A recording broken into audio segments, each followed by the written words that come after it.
All right, buddy. I just got to start off by saying thank you so much, man. I know you flew into Toronto yesterday evening and like you're here very early. So I'm super grateful to have you here.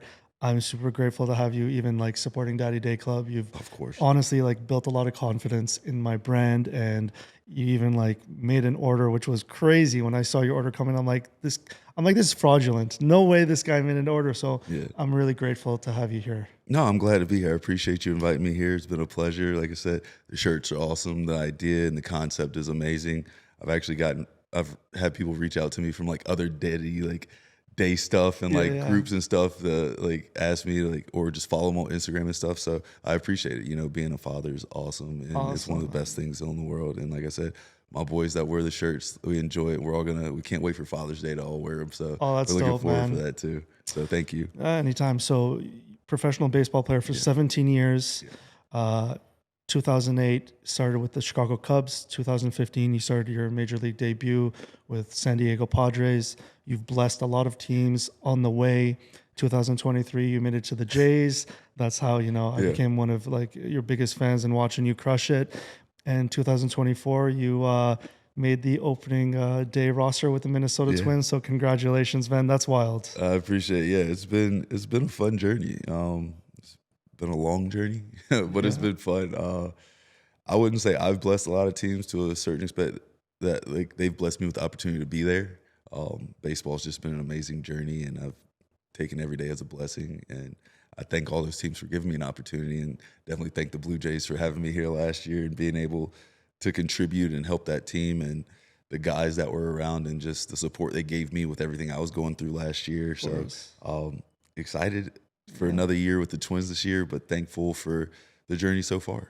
Before we get into it, have you seen that Twins movie back in the day? It was like a 90s movie called Rookie of the Year. Yes, seen Rookie of the I Year. got to watch that like Rookie of the this Year was all weekend, yeah, man. yeah, That's yeah, wild. I yeah. think of I you watched now. I watched it so long ago that I need to probably rewatch Me it. But too. yeah, that was a cool movie when Yeah. like I was coming up. I mean, I remember when I was younger and I guess the baseball nostalgia was a lot more back then compared to like I guess what it is now. Like you see it now, but it's like basketball and football are taking over more. But like you had a bunch of baseball movies back then too, It's which was wild. crazy to think about. You don't Angels see in it. the outfield. It's the outfield rookie of the year. What was the movie?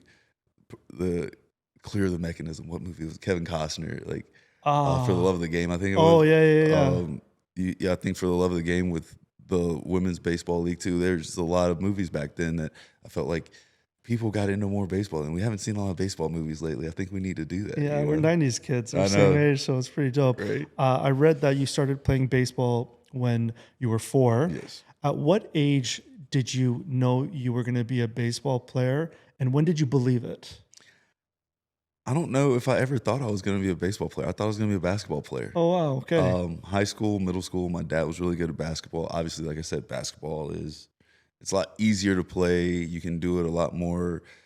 It's more readily available to a certain degree. And all my friends were playing basketball more than all my friends were playing baseball. But I realized I was probably good at baseball in right around when I was 9 or 10. I started making the all-star teams, and I was always on like the top teams. And I was playing well in every league I played in. And then I guess once I started realizing I was better was when I started playing like travel baseball. We had tryouts, and then you get picked, and I made the team in 2 different positions, and then going and playing against different caliber ball players across the South, and going west sometimes here and there, and being able to compete, and then people telling me, "Oh, well, you're kind of good," and then just from there, I just realized like I enjoyed it, and that was the thing. I think I enjoyed playing sports, and then as I grew and enjoyed more with baseball and basketball and having the opportunity to play one or the other, I started enjoying baseball a little bit more and as I learned the game because it's so much and it's so intricate, right? Baseball's deep and Yeah. people don't understand that. There's so many rules.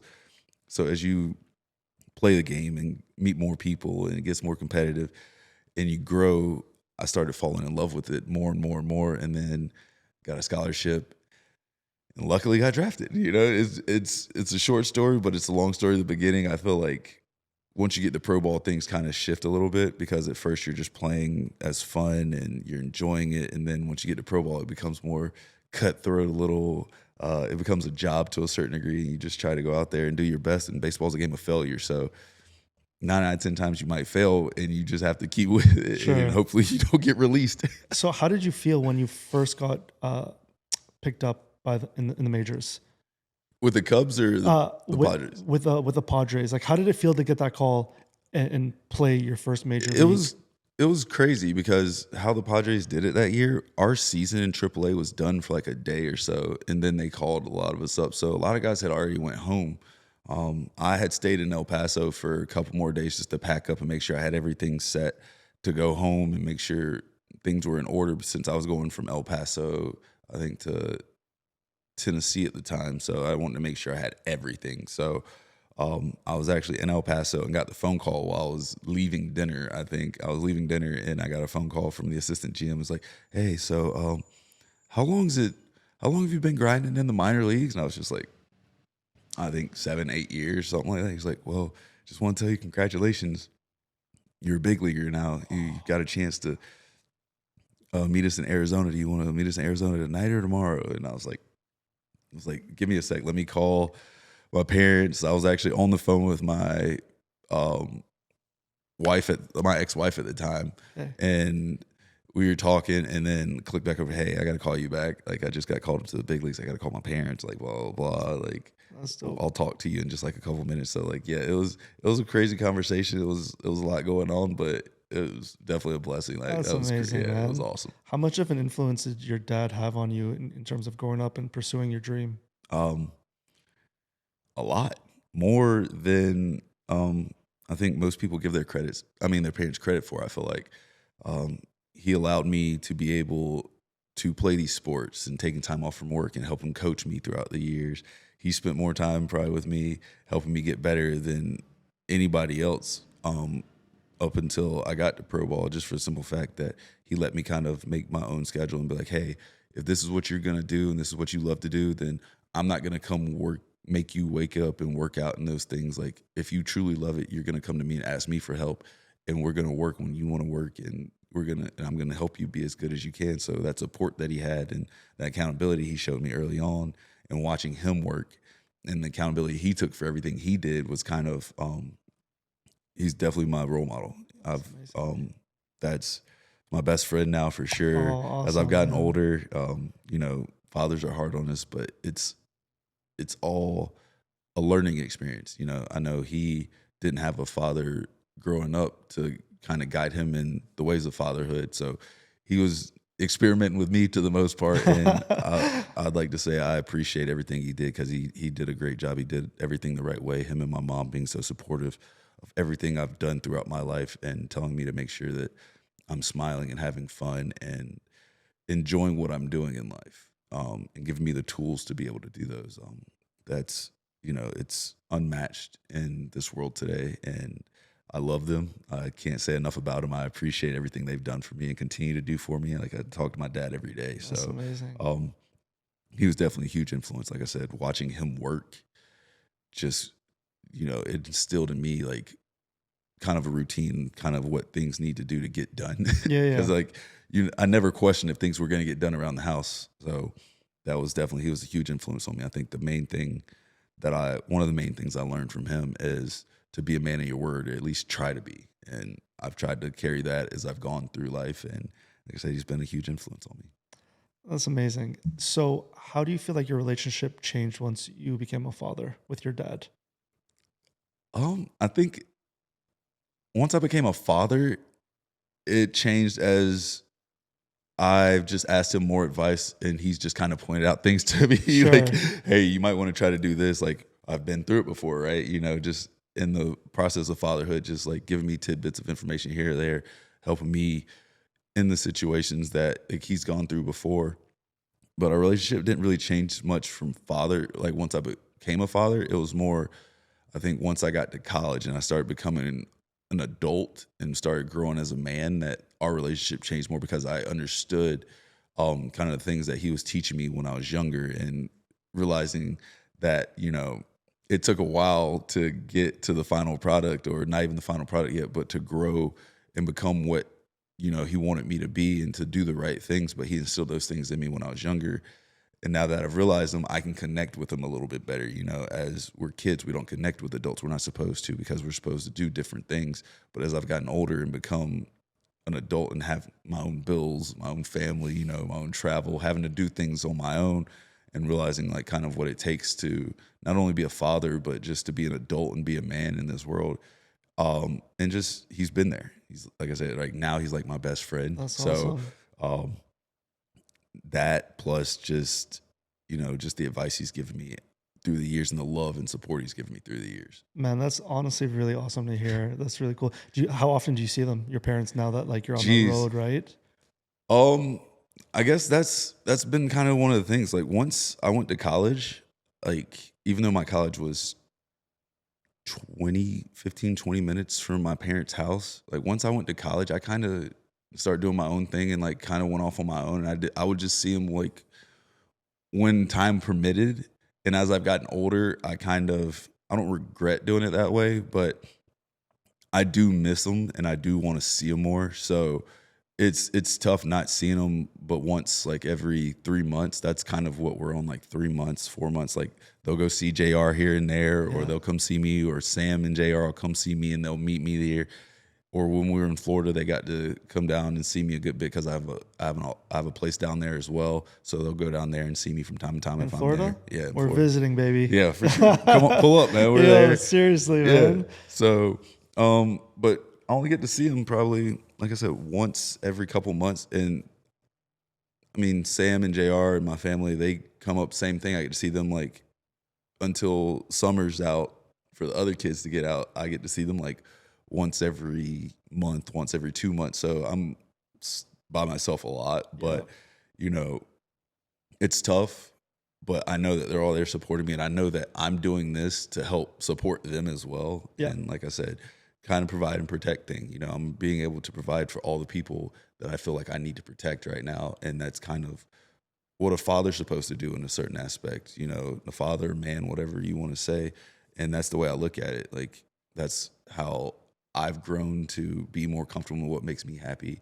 is being able to do these things. I know that making these sacrifices now will hopefully provide me the opportunity to spend a lot more time with them later too. You know what I mean? Good for you, man. That's awesome. So kind of bring up like last year and shout outs to Sam, and I'm happy that JR is doing well.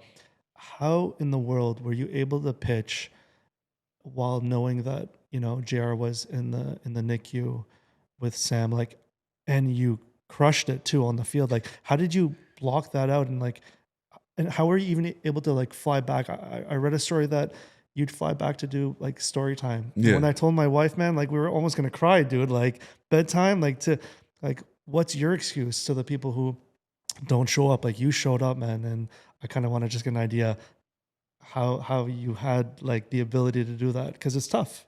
No, it's definitely tough, but I feel like you do it for the love of the people around you. Like I said, to Sure. provide and protect as well, but you do it for the love of the people around you.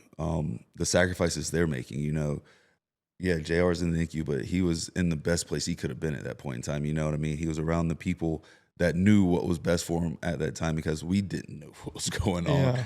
Yeah. And knowing that he was safe and that Sam was there every day, like shout out to Sam and major props to Sam. And she knows how much I care and love her for everything she did last year, but just for the person that she is as well. But her being at the hospital every day through that, me going and flying back, you know, once every 2 weeks or whatever, was not, it was a sacrifice, but it was something I felt like I needed to do just for my family. For sure. And whatever happened from there was just whatever happened. You know, my heart and my happiness was there to make sure that they're okay, number one, and then the team was going to be there with me or without me. You know what I mean? And the way I look at it is I go God, family, baseball, or God, family, whatever else I might be doing. So, you know, God's going to give me the strength to get through everything I need to. So if I trust him, it's going to be okay. And then the doctors told me like, hey, trust us. Like, you know, God put them there to work on it and make sure and then JR kept getting better and better, and knowing that he was getting better and saying that me being there and Sam being there was helping just made it even more worth me flying and getting there. And then, like I said, if I miss something here, then that's okay. Like my family needs me Of first, even course. though the baseball team's my family here, but they need me more than the team here does. Like Of you course. see it like Yeah.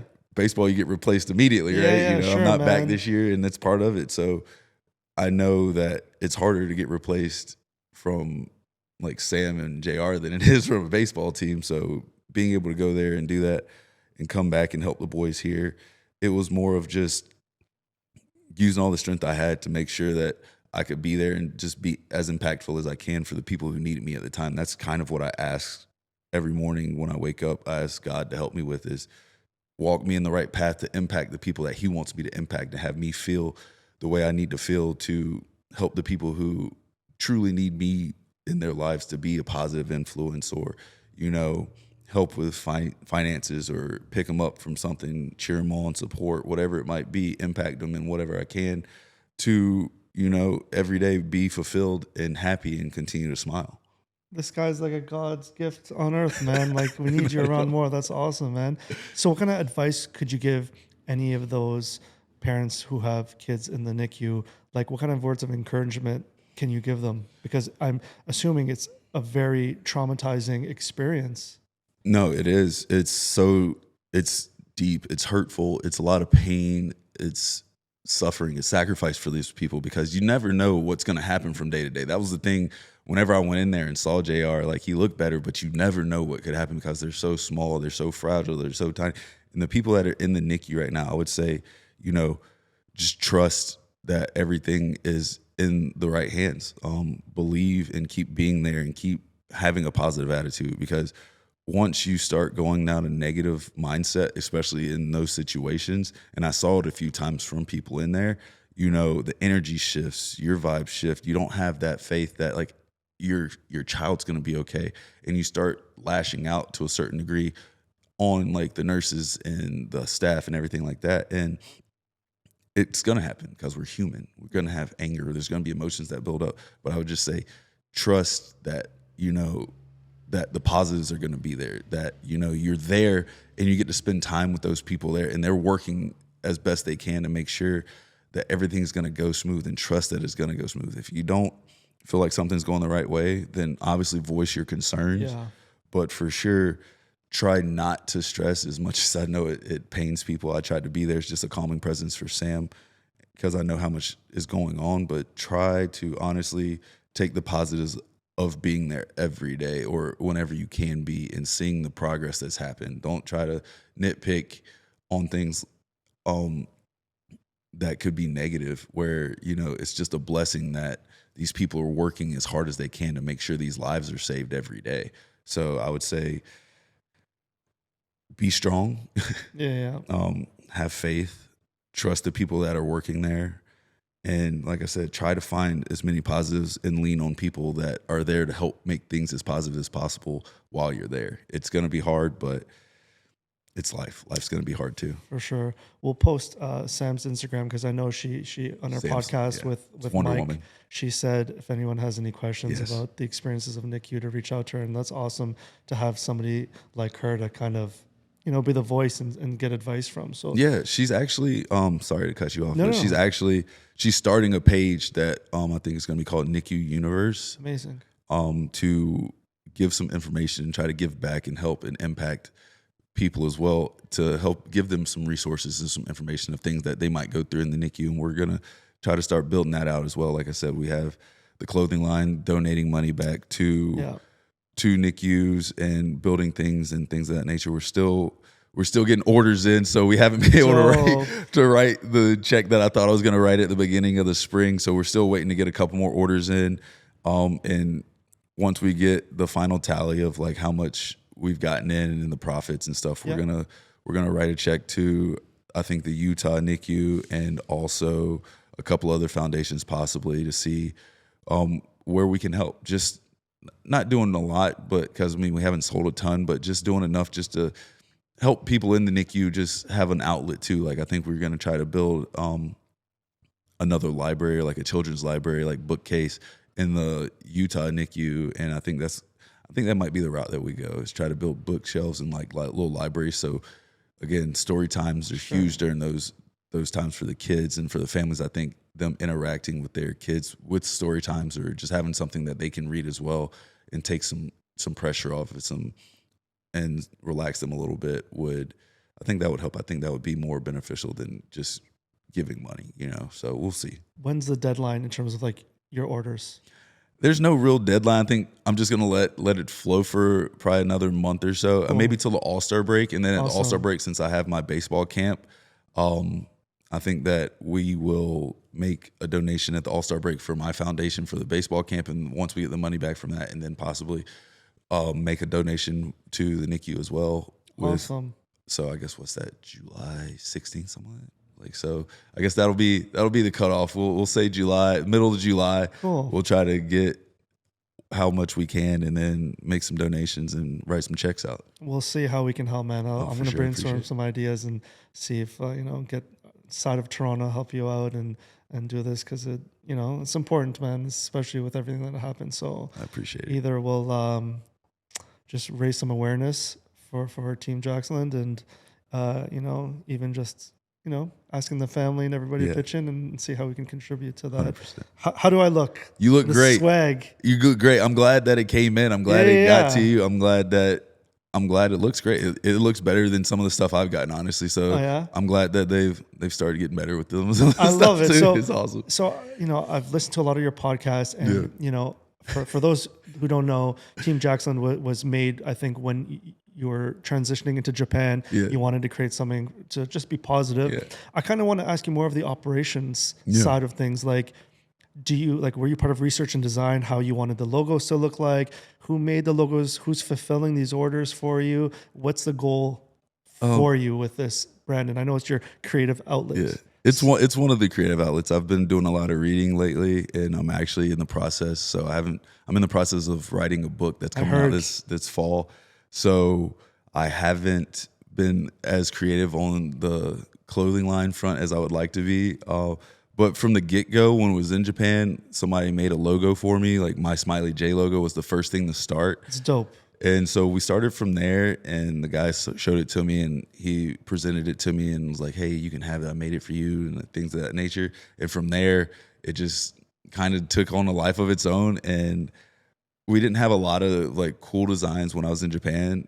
But when I came back over to the States and started seeing like I could actually hire different designers and collaborate with them and work with them to create some stuff, I started being like, why would I go out and spend $500-$600 on a T-shirt when I can create my own and design something that would be like in the mood that I would always want to be in, or just from here and there, and take it and create my own, and it's going to be just as good. And I can have as many as I want. Totally. You know what I mean? So I started doing that, and I go through websites and find different designers here and there. I'll go on Instagram. I have some friends that I've met in person that are designers as well, that I'll talk to them and bounce some ideas off of, and we'll ping each other with some designs, and they'll take whatever I have and, send it back like, oh, do you like this? Do you like this idea? Things of that nature. And I'm just like, yeah, but so I'm in the process of that, like helping the designs. And then as far as like the like shirts and stuff, like how it's placed and stuff, I actually do all the placements and stuff. That's dope. Like, so when I make a design and stuff, like I'll place them, or I'll have somebody mock it up. And if I don't like the mock up, I'll go in and change some, done. Or just place some stuff here and there. And then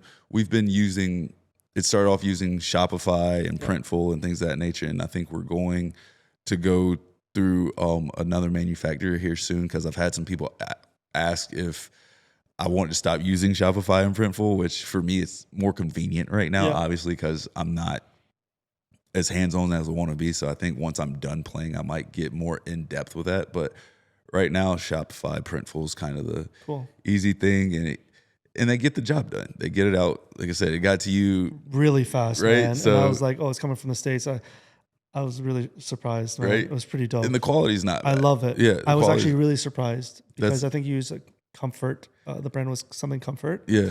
A Color Comfort or something. And I'm like, oh man, this is, because I shopped a long time before I figured out who I was going to go with, Bell and Canvas.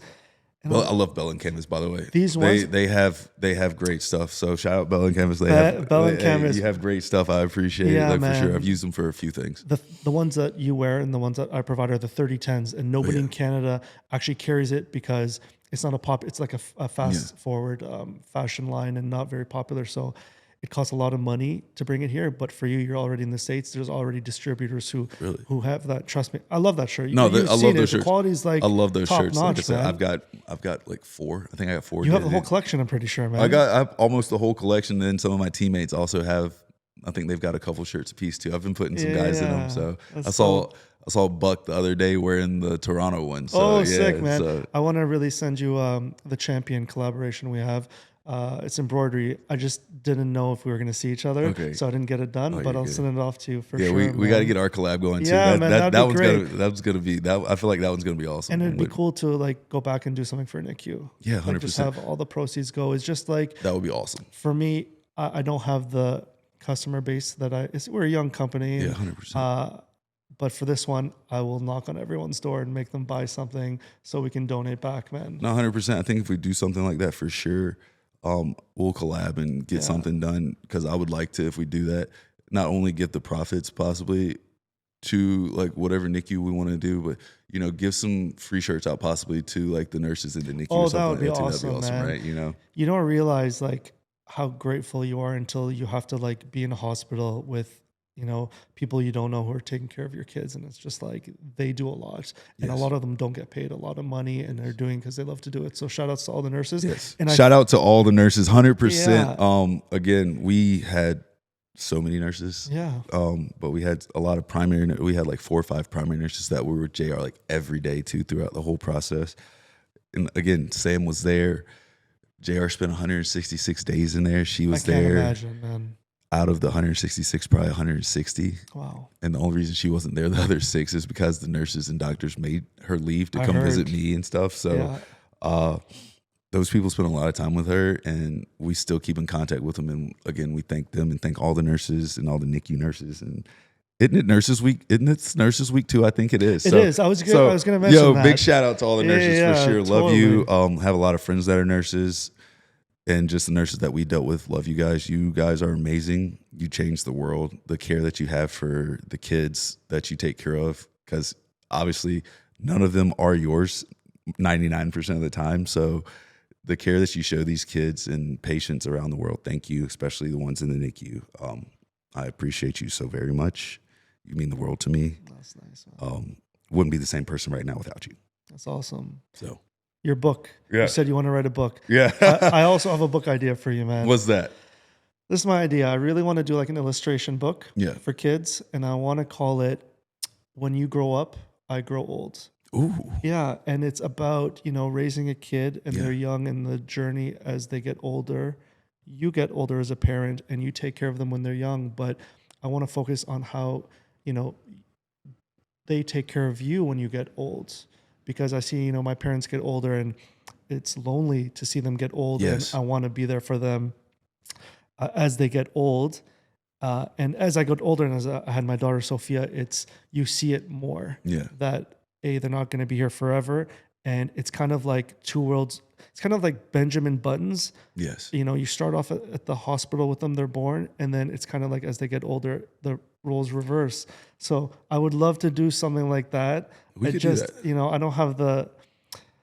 I don't have the base to do that yet, and it's hard for me. But I think it would be a cool idea. We'll talk, because man. I've the people I'm talking to with the book.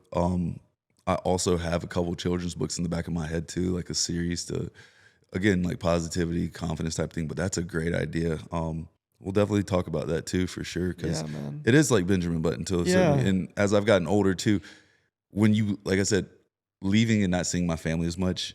As I've gotten older and the sacrifices, people don't realize like it hurts more when you leave them, because like you don't realize until you get older. As a kid, you're like, oh, my parents are always going to be around. But as you get older, you're like, something could happen at any point in time, and they're not as old and spry like it used to be. Like people don't bounce back as well as they used to. So it's sad, and it hurts, and you just want to.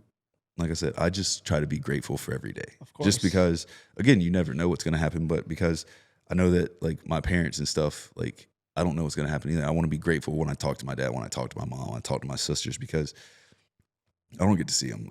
And I want them to understand how much I love them too without me being there, and it's hard. You know what I mean? So it is a Benjamin Button situation, because it feels like when the babies are born, Yeah.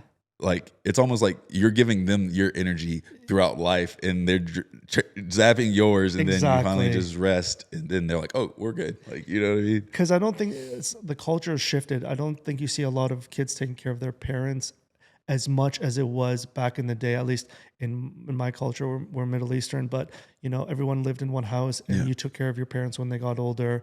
Uh, so it's different now, and I would love to kind of promote that. And for me, it's actually just for me. Everything I do with Daddy Day Club, it's more for me. It's my outlet, and I yeah, just think. Uh, it's the least you can do, for your parents to take care of them. And there's one, I don't know who it was, but they said, how often do you see your parents? And if somebody said, oh, I see them once a year, so I'll see them often, they say, actually, like, you'll see them for 10 Christmases or, yes. 10 The Thanksgivings. And countdown. it's actually not that much when you look at the grand scheme of things. And the countdowns on those, because I've listened, that kind of changed my mindset. And I saw that quote on Instagram. I think it was like 4 or 5 years ago, and I saw a video about it, and I thought about it, and it made sense. Yeah. And for me, it was less than that a lot of times, just because I was traveling and playing baseball so much that I didn't get to see them. Like I said, like I was telling you before we got on here, like once I left for college, I kind of did my own thing, and then that's when baseball started, and I was traveling all over the world. Some people get the luxury, not even a luxury, but they get to stay at home in the hometown sometimes. But I sacrificed that time to hopefully be able to take my parents and my family, to have them travel, and they sacrificed their time to have me be in the certain situation I was in. That I want to. I mean, I get to see them now. Like I said, like once every 3 months if I'm lucky. Yeah. If not that, then again once a year or something like that. Like, because as we get older, we're supposed to take care of our parents, but at the same time, we're taking care of our families It's too. very You know what I true, mean? man. So it's hard for you to. I mean, you kind of almost have to pick your family, right? Which one are Yeah. you going to take care of? But at the same time, for me, I feel like the sacrifices that they made and sacrifices I've made now kind of puts us in a position where I'm able to do both. Yeah. And that's my goal. And that's what I've always, again, tried to strive for, is to be able to take care and provide and do everything for the people that mean so much to me and that sacrifice for me. And that's kind of where I feel like I'm going. And like you said, it is completely cultural differences when it comes to taking care of your parents. I feel like we have in America completely got away from that to an extent, Yeah. because you see it in other cultures where, again, you live in the same house, but you also have more of a family sense. And I feel like we've lost that over the past decade or so. Like, families aren't as close anymore, because again, kids are going here, there, people are going to school, but mindsets of the amount of media and stuff we have, like, you get young impressionable minds that they're not, like you said, they're not with their family. So Yeah.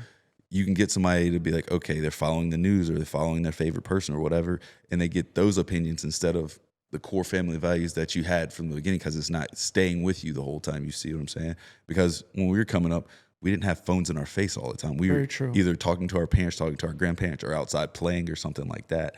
So it's a lot different. They have a lot of things that they have to deal with now too, more than we did then. But it's still, I feel like it needs to get back to that. We need to have like a core family where people are loving each other. Because I mean, that love starts from family. You can't get it from other places a lot of times. You know what I mean? Like the love of a family and friendships that like are like family Yeah. help you be more positive, I feel like. And I feel like a lot of people are looking to social media and outside sources and people that they can't even see to get likes and get love from that, instead of Being present. being present and being within the family, or being within themselves and loving themselves first, to give that out to the people that could possibly use it or need it and make themselves better. I dig it. So yeah. Good for you. So anyone who wanted, like, let's say those wanting to be a baseball player and they're a father, how challenging is it? Like, even now, how challenging is it for you to get up and leave? Because you're on the road, we have 160-ish games? 162, not counting spring training, not counting playoffs. Like I said, it hurts. Yeah. People don't understand. Like, for me, like, this is 17 years. God, dog. This is year 17, but it hurts more now leaving my family than it did when I was younger. Because, like I said, you realize like there's not as many days. There's more going on. Like I said, and I try to keep the perspective of God, family, baseball. So as I've gotten older, it's at the beginning it might have been switched off where it was like baseball, God, family, or baseball, family, God, or something like that. Because we go through times. But as I've gotten older and I've had kids and I've grown. I think that's the main thing through this whole process is as we grow, we change, right? We're supposed Yeah. to learn and develop.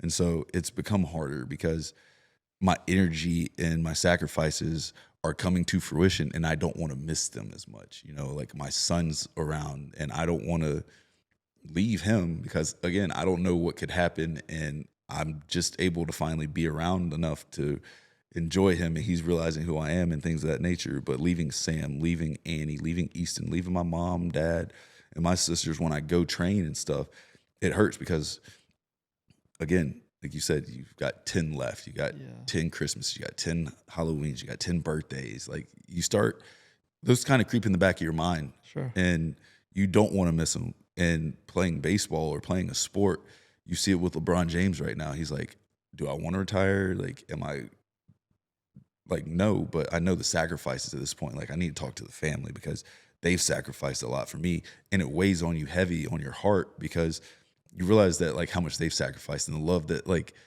they're missing out on from you because you're an integral part of their lives. Of course. So it hurts. And being a father with it, and then seeing JR, like, good thing.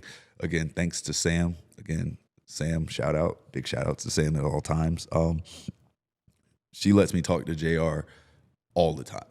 Great. She makes sure I talk to him all the time. He sees me all the time. So it's a shout out to her because I know there's a lot of spouses and families that, there might be some animosity or some negativity in there where they don't do that. They don't let the father or the mother see the child as much as they possibly should to get that relationship with him. So thanks to Sam, like it makes it a little easier because she does let me see him. She tries to get out to bring him to me as much as I can, even though, she has the 2 other kids there too. So Yeah. I think it's easier for me right now, the sacrifices I'm making being away from him, than it is the sacrifices she's making having to be there pretty much with her family and 3 kids and working because she still hasn't taken maternity leave yet. Wow. Through all the things that happened last year, she still hasn't taken it. I know it's weighing on her. So we're trying to get to the point where she can take maternity leave and get some rest. But I think she's making more of a sacrifice right now than I am. So it hurts to leave, but hopefully the sacrifice like makes it worth it in the end. And I'm thinking it will. Awesome. So being positive and with your whole brand, do you think people are born with positivity or is it something you develop over time? You're definitely born with it. Yeah. You're for sure 100% born with it. Like that's the craziest thing. You're born so pure, right? Like there's nothing wrong with you. Like your mentality, like you learn as you get older to dislike things. You grow in your own opinion. Like we have free choice, right? We have free will, but you take the opinions from others and then you grow. So Yeah. as you grow at the beginning, like you see the videos and memes and stuff all the time of like the 2 kids, like not knowing, like they're just kids and they're running up, hugging each other, blah, blah, blah. I've And seen then, those. Yeah. and that's how it starts. Like that's how you are. You don't see color. You're just Yeah. enjoying your life. And I feel like that's how you should take your transition as you grow through life, regardless, is you're just enjoying life. Why are you judging people unless they're harming you? Why are you judging people unless like they're doing something to you? If they're enjoying their own life and in their world and not harming anybody, like why are we judging like what they do? Because we're not them. Of course. So positivity, I feel like you start with it and then you lose it and then you have to find it again to a certain degree because life is full of negativity. Life is chaos at all times. Like, Yeah. no matter how peaceful you want it to be, there's always things going on because the world's always spinning. But it's just a matter of, taking it as it comes and finding the little pieces of positivity out of each thing because everything can be seen as negative or positive, right? But a lot of people take the negative approach because the negativity is more prevalent today because negativity sells more than positivity. Like as we're doing this, you see the rap beef. Yeah. It's a lot of negativity. and look how much all these albums and things are selling right now. And the whole rap beef is literally, it's not about the lyrics. It's literally about the shock factor. Yep. Because if you look at the lyrics and stuff and just go based off of lyrics, then you take a different perspective instead of what the lyrics are saying or at face value or deeper, and you're trying to figure out and try to make these people, bad. Like, why are you trying to destroy other people off of a rap, like off of words, off of rap beef, and trying to dig in these people's lives to, tear them down? That to me doesn't make sense, but that's how we look at life to a certain degree. Like anything that could possibly be positive, we want to take a negative approach to it instead of, glorifying that positivity to make the world a better place. Are you Team Drake? Team Drake. Hey. But I'm Team Drake in a sense that, through this battle, the bars that he spit through this have been fantastic, have been phenomenal. I'm also a Kendrick fan, and I know my West Coast people are going to hate me for saying that I mess with Drake on this, but like it's not the allegations or anything like that. I'm going strictly trying to be as neutral as I can with the bars and what's said and how they're spit and things of that nature. I think overall Kendrick has won the battle because of the gameplay and how he's done things, because people are taking Drake's as serious as they do Kendrick's a lot of times. And I think Drake had like one leg to stand on before this battle even started, in that aspect where they didn't take him serious as a lyricist. But you look at it and they're trying to spin all these things that are positive from both people and what they've done and created and turn it all negative to end one person. Like if it's a competition, and especially in this sense, it doesn't have to be I destroy you and end your career or make you a bad person. It can be a friendly competition. Like Drake said he's wanted to be, like, let this be a friendly competition and keep our legacies together, but we get at it with these pins and you go on. It's like a boxing match. Like you're trying to kill your opponent, but you're not trying to kill your opponent in the boxing match. You knock him down, you get the win, and then you both go about your business. It's not last goal wins here. Keep it going. It's literally like, for this battle at this point, like I said, it shows kind of how people view positivity and success to a certain degree. Like you want to like knock people off of that successful platform or that positivity just because you're tired of them. Like, but for what? Like you don't know anything about these people half the time, but you see that they're having more fun or more success possibly than you might be, and you get kind of envious, and then you let that envy turn into jealousy, and then it becomes a negative aspect instead of possibly looking at what that person did to get there and take that and use it as a positive light and be like, oh, you know what? I can impact and do the same thing. So for me, you try to learn, you know what I mean? I feel like you learn from those experiences to do what's right or wrong to a certain degree, or what's going to make you happy or positive or negative. And you just keep trying to roll with the positive aspects. Like as my life is gone, I've tried to literally, no matter how negative the situation is, I try to find something that could be positive about it, just because that one little thing can snowball and change that whole outcome. Not the whole outcome maybe, but the whole mentality of it. Momentum. And you don't look at it as a negative anymore. You start looking at it more positive, even if it's a small thing, like, get hit in the leg by something. Okay. Like in a baseball game. Okay. What's the positive? Like I could be like, oh, I got hit. Like, oh, I'm going to be pissed off about it and ruin the whole rest of the game. Right. Sure. Or I can be like, I got hit, got on base. Teams were in a good position. If I have to come out of the game, so be it. But if not, like I'm tough through it. And you turn that into a positive. And then what happens a lot of times, like team scores, win the game. Instead of, oh, I got hit, I'm going to go take out and be frustrated. And then somebody else comes in the game, and then next thing you know, double play happens. The whole energy just shifted from that one little thing. So do you think you have to practice being positive? Yes. To start, yes. Until it becomes a habit, okay. It's tough. It's definitely tough. I've gone through phases where, everything you see feels like it's negative, and you have to try to find the positive out of it. But it's, at first, you're going to notice the negative more than the positive, just because, like I said, society in general notices the negatives more than the positives all the time. Cool. Like we don't glorify the positives as much as we should, which is crazy to think about. Yeah. It's so crazy to think about. You look at I hate to say it, but like all the protests and stuff like that. And every time you see the protests and stuff, it's nothing positive about the protests, regardless on both sides. Like, sure. And I don't want to get into it, sure. But like on both sides, you see that like they're taking this protest and they're making it nothing but negative instead of possibly trying to find what can be a common ground or a positive outcome for all parties on this side. It's always like, hey, like we have to make this side look bad to push our point. And I feel like since we do that so much in mainstream, people do that to themselves. You know what I mean? So if I'm with somebody else or whatever, I'm going to talk crap about them because it makes me feel better, but does it really make you feel better? You're not impacting, you're not helping anything, because like pointing out their negativities is literally like you like just reflecting your negativities, because like ultimately for me, like that's the way I look at it. I hear you. So I know I saw that you wanted to become a motivational speaker, Possibly. in the We're future. possibly. And I kind of cut you off with the whole book. Yeah.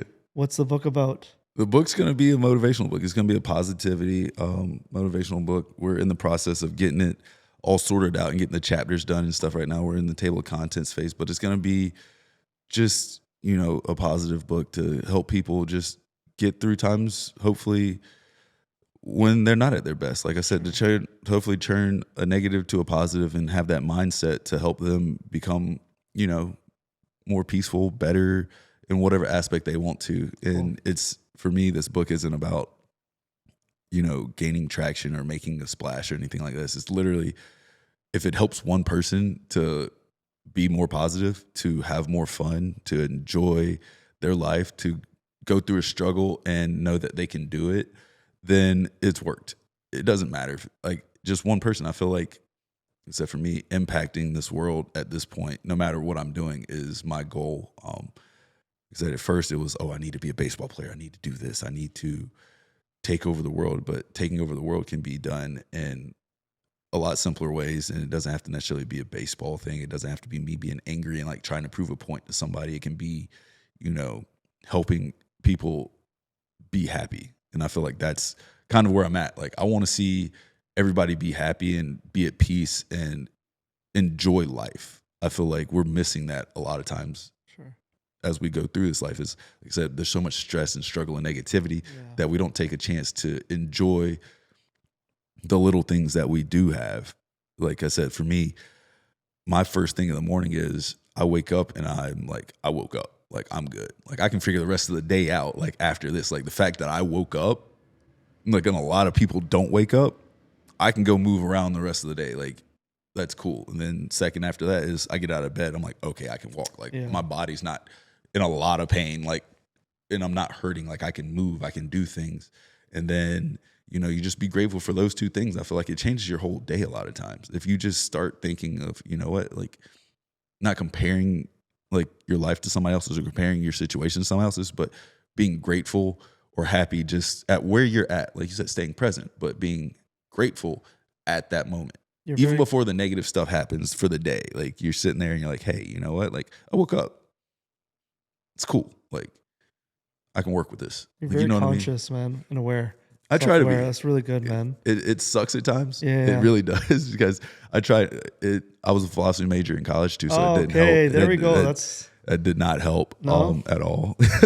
But I think it helped with baseball, and it helped, like I said, it helped me grow. Yeah. And as I've gotten older and being able to travel and see different cultures and see how people react in their lives that they have, it's brought a sense of, fulfillment to me, a sense of enjoyment, a sense of like purpose to a certain degree, because I get to see how other people act and see different cultures and take them and compare, and again, try to take the positive out of those and bring those to other people. And I think, like, I've said that a lot of times, because like, everybody has their stereotypes, blah, blah, and this, that, and the third. And I would always tell guys, like, when I would come back from playing winter ball, I would like, the only difference between like other countries and us is I feel like a lot of times, like, other places, when they don't have things, they don't try to go take it from other people, where I feel like we're so, this is fast. Like, I need that now. Like, let me just take it from somebody else instead of like, let me go work for 3-4 years. Like, you see a rapper with a nice watch or an athlete with a nice watch, you get robbed. Why are you robbing them? Like, bro, just go work for it. You know what I mean? I feel like you didn't see that as much in other countries, whereas like, I feel like the community, like, police that a lot better too, though. where they weren't letting people like get off with that. Like, hey, like, what are you doing? Yeah. Like, that's not like that person worked to get that. What are you doing? Like, you know what I mean? So, Yeah.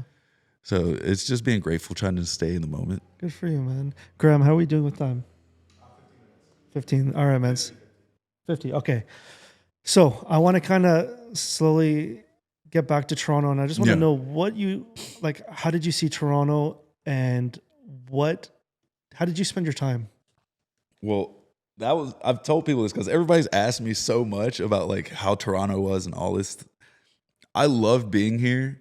I love the fans. I love the people that I got to interact with. But again, with last year, how crazy it was, I didn't get to spend a lot of time here. Man, you're right. And that's what everybody asked me, like, where should I go? And I was like, you got to understand, like, every time I had a chance to really be in Toronto, I flew back to Salt Lake. Got it. So every time they'd be like, hey, Jay, you're coming up, and we have an off day or whatever, where I would be able to go, like, possibly explore the city or go hang out with people, I'd be like, I'm gonna hop on this flight back to Salt Lake. I'll see you guys in 2 days. Like, I got other stuff I got to do. So, but as far as the fans, love you guys. Love all the Toronto fans for sure. The Blue Jays fans showed me nothing but love everywhere I went.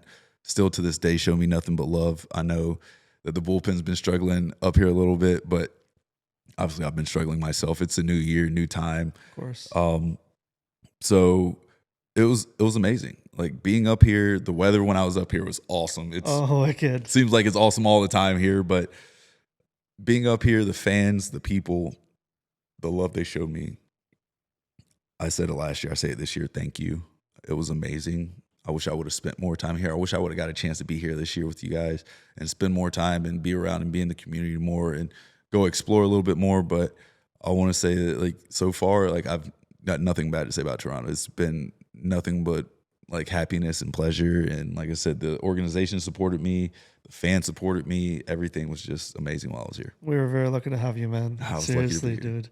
I usually end the podcast with like 2 questions. Mm-hmm. So the first one is, if you can have anyone perform at your wedding, who would it be, dead or alive? Anyone to perform at my wedding?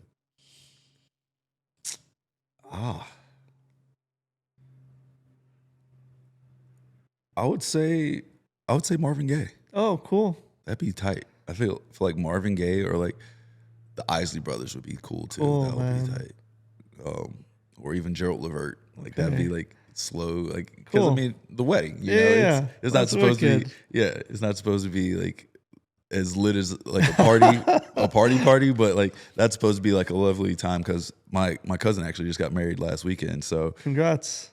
I was like thinking about that. I was like, yeah, like that's supposed to be chill and just happy and peaceful. Like it's supposed to be turned up, but not too turned up. So It reminds me of the Jerry Maguire movie, man. yeah, When it was just like very like soulful. yeah, and just that's like, it. yeah, that's you cool. just want to be happy because me and Sam are doing it where we're gonna have 2 receptions. So we're gonna have one on the West Coast and one on the East Coast. Cool, so man. we have to figure out how we're gonna vibe those out Yeah, too. So it's yeah. gonna be fun. I don't know if you know this, but I'm a DJ, man. So if you need a DJ, I got you, man. I'll Throwing it out there. I'm just mention kidding, that. Yeah, man. for sure. Totally. Who do you think would be a good person to invite here? Someone, obviously it's not realistic, but someone in your circle. Who could you see being a great guest here? Oh, KK's got to come on here. Oh, can I tell you? I reached out to Mike Dillon, his agent. I messaged Marissa the other day. I said I would love for Kevin to come here. I'll talk to him. Let me see if I can make that Yeah, happen. okay, Like, that'd be awesome, KK's my man. guy. I love. He's a dad, and I just think He's like, an awesome person. Yeah, man. KK, I think getting Vladdy on here would be fun too. Impossible. You get Vladdy on here would be fun. Let's see, what other teams are coming in that you could possibly get to? Let's see, AL East. I feel like Kevin Pillar would be cool. I know he just got traded Yeah, to the Angels, but Pillar. man, he was great. Who else? There's a lot of guys on my team I feel like would be good. Carlos Correa would be good to Oh, have on yeah. here. Who else? Buck would be good. Cool. Byron Buxton would be good to have on, like especially being dads as well. You're not coming back to Toronto, unfortunately. I'm sad. This is the only weekend this is you're the here, only man. week. Yeah, Let's see, what other guys? but KK is a good one. He's Michael runner-up. Tonkin. If you get Tonkin, if he comes back over here this way, Tonkin's a good one to have on there. There's so many, like I tell people all the time, like to meet baseball players and in this life I've realized that there's not a lot of bad baseball guys that you really see. But I mean, obviously you have a couple bad eggs in every basket, but for the most part, like 95% of baseball players I've ever met are just like genuinely like we're just chill. Like they're good people, and we all kind of have the same mentality to a certain extent. So, I mean, most of the guys, like you find one with a kid, like you're gonna see them all like running in the locker room with the kids and stuff all the time. So I mean, it's great. So the fact that you're even here, man, honestly, like it truly means a lot. Like when you agreed, I was like, I'll never take this moment for granted. oh, dude. for sure. I It's told you, whenever you need dope, me around, man, I try to help as much as I can. I support the people that support me and that are good people. That's all I try to really do is like I go around and try to just be around good people, good energy, and you go where you're appreciated, Of course. you know, and you go where you're loved. And I tell people all that all the time, like, don't be in a place where you feel negative and feel unwanted because, I mean, it doesn't do anything for anybody. It doesn't do anything for you. It doesn't do anything for the people that you're around ultimately because nobody's helping anybody, right? Yeah. It doesn't make a positive environment. So you go where you're wanted and loved and you feel positive because you can create. You can be happy. You can be in a space where things are going to get done. Yep. So for sure. Like, and I heard like don't focus on the people that are not giving you love. Like focus on the ones who are showing up. You know what I mean? And that's why I say like this is a very big win for me to be able to share this moment with you and kind of like have this new online friendship, and hopefully we get to collaborate. Yeah. And I would totally love to do something for the NICU and help out like that way. So we'll definitely be staying in touch, man. We for sure will. We'll for sure get something done. I'm looking forward to it. I'm glad I could be here. Like I said, I'm glad you reached out. I'm glad I was able to be here at this time. I'm glad we could have worked something out to get in here, especially with our schedule being as it is this weekend. But I appreciate everything for sure. I got to give a special shout out to A Celebrity Limousine. How was your ride? It was good. Yeah. It was awesome. Yeah, man. I appreciate it. Yeah, I got down there a couple course. minutes late because the elevator took a little long, but good. I appreciate them. Awesome, man. Everything that you did for this podcast has been unbelievable. Studio, the Yeah, ride. shout outs, Graham. Graham, appreciate you. For sure, it's been amazing. Like you've done a great job with this. It's Appreciate like it, I said, man. I want to get my setup like this Hey. eventually. So we're working on it. Like I said, it's man. just travel's crazy right now. I So believe it. but the podcast will people have said they liked it so far. So Awesome, man. I'm glad that people have enjoyed it. You know, it's Cool. been fun. Glad that you've got your podcast running up sure. and getting people on here and Yeah. having fun. It's been a blast. This is awesome. So for me, I know you're not going to be in Toronto, but our dream, me and my wife, is to travel all around and see every stadium. Yes. So I hope maybe one day we'll come to Minnesota and come see you. And Let me know. I got you we'll tickets do it, for man. sure. Sounds good, I buddy. for sure got you tickets. Appreciate you, man. Appreciate Thanks a lot, it. No, man. for Thanks sure. again. Always.